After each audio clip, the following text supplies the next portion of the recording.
पृथ्वी, विज्ञान और मेरी बाइबल। पृथ्वी का जन्म कब हुआ, कैसे हुआ, इसका सटीक परिचय विज्ञान नहीं दे सकता, क्योंकि उसके पास कोई ठोस सबूत ही नहीं है। विज्ञान केवल कहता है ऐसा हुआ होगा। विज्ञान सिर्फ मानता है पर उसका सबूत दे नहीं सकता। विज्ञान ने कहा एक बिग बैंग हुआ और उससे सभी ग्रह, नक्षत्र, पृथ्वी का जन्म भी उसी बिग बैंग में हुआ। ठीक है, मान लेते हैं कि धूल के कणों, क्षुद्र ग्रहों और दूसरे ग्रहों के बीच कई बार टक्करें हुई जिससे पृथ्वी का निर्माण हुआ। पर सवाल यह है कि इंसान का जन्म कैसे हुआ। उसके जवाब में विज्ञान कहता है बंदर से मनुष्य विकसित हुआ है। वैज्ञानिकों का ये कहना है कि अफ्रीका में विकसित हुआ होगा। इरेक्ट्स पहले आदि मानव थे। ये सब करीब 2 लाख साल पहले की बात है। हम यह भी मान लेते हैं कि आज की पीढ़ी में विज्ञान बहुत सारी तरक्की की है, पर क्या पृथ्वी के जन्म के साथ ही पृथ्वी के अंदर की सारी जो प्राकृतिक वस्तुएं हैं, जैसे पेड़ हो, पौधे हो, नदी हो, नाला हो, या फिर कोई तालाब हो, या फिर ये महासागर, सागरें हों, क्या ये उसी बिग बैंग में पैदा हुए हैं? ये बड़ा सवाल है। यह अब भी एक रहस्य है। विज्ञान चाहे कितनी भी तरक्की कर ले, पृथ्वी की सृष्टि के लाखों साल बाद भी यह रहस्य बना है। मेरी बाइबल क्या कहती है इस विषय में, चलो पढ़ते हैं। उत्पत्ति 1 और 1 कहता है, आदि में परमेश्वर ने आकाश और पृथ्वी की सृष्टि की। पृथ्वी बेडौल और सुनसान पड़ी थी और गहरे जल के ऊपर अंधियारा था, तथा परमेश्वर का आत्मा जल के ऊपर मंडराता था। इस पृथ्वी में हम देखते हैं कि धरती से कई गुना ज्यादा जल इस पृथ्वी में है। लगभग 71% हिस्सा पानी से यह पृथ्वी ढका हुआ है। पृथ्वी पर 97% हिस्सा खारा पानी यानी कि महासागर और सागर के पानी है, और 3% यानी कि 3% जो है वो ताज़ा पानी का हिस्सा है। जिस पृथ्वी के आधे से अधिक हिस्सा जल में भरा है, उस पृथ्वी में 3% जो ताज़ा पानी है और बाकी हिस्सा धरती है।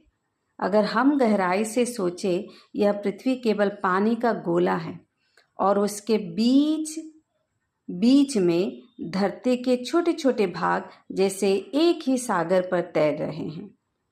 पृथ्वी गोल है और उसी गोला के अंदर यह सागर, महासागर, धरती सब शून्य आकाश के नीचे लटक रहे हैं। यह अद्भुत है। ये कैसे संभव है? यह एक ही शर्त पर संभव है कि यह अद्भुत शक्ति ने इसे पकड़ रखा है। बाइबल कहती है यह पृथ्वी शून्य में लटक रहा है। आज से हजारों साल पहले ये बाइबल लिखी गई।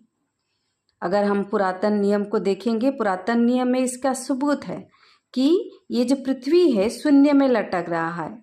तब यह विज्ञान कहाँ था?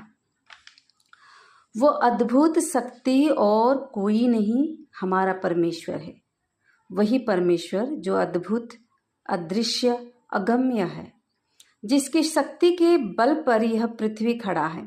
हर वो विषय जो इस पृथ्वी में है वह सब उस परमेश्वर के अधीन है।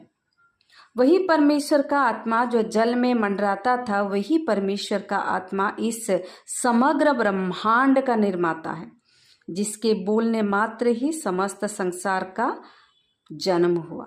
वही परमेश्वर मेरे और आपके निर्माता है। जैसे हमारे माता पिता ने हमें जन्म दिया, ठीक उसी तरह वो परमेश्वर हम सभी के पिता है। वही परमेश्वर को कई सालों से इस पृथ्वी को अपनी शक्ति से पकड़ रखा है।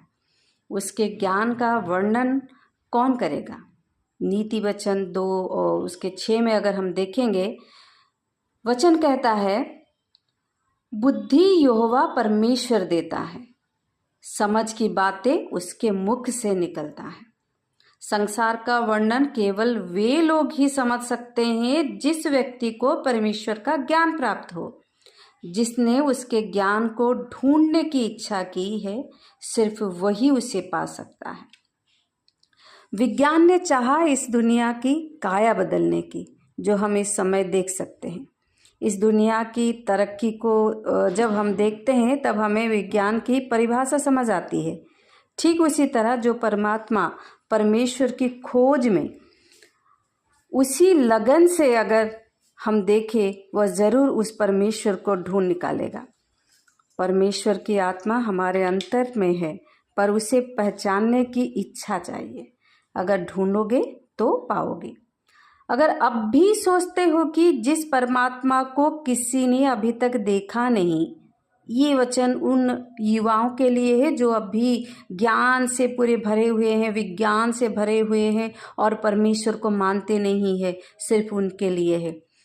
थोड़ी सी गहराई से देखो और सुनो। सुनी सुनाई बातों पर अगर विश्वास नहीं करोगे, अगर तुम जानना चाहते हो परमेश्वर कौन है, बाइबल पढ़ो। बाइबल से सच्ची ज्ञान मिलेगी। इस पृथ्वी का निर्माण उसने किया और उसका आत्मा हमारे साथ है। तो थोड़ा गहराई से सोचो, मनुष्य कहाँ से आया, कैसे पानी में यह भूमि तैर रही है, कैसे यह पृथ्वी शून्य में स्थिर है। सोच के देखो, सिर्फ इस पृथ्वी पर ही क्यों जीवन है। गहराई से अपने अंतर को पूछो तो उत्तर मिलेगा। आकाश के नीचे, इस पृथ्वी के ऊपर, हर चीज का अगर उत्तर ढूंढोगे तो मिल जाएगा, लेकिन उससे पहले विश्वास की आत्मा को ढूंढनी पड़ेगी। अगर विश्वास नहीं है तो उत्तर नहीं मिलेगा। अगर विश्वास है तो ढूंढो, हर प्रश्न का उत्तर मिलेगा। और हर प्रश्न में तुम्हें एक ही चीज़ दिखाई देगी, परमेश्वर हमारा सृष्टि करता है।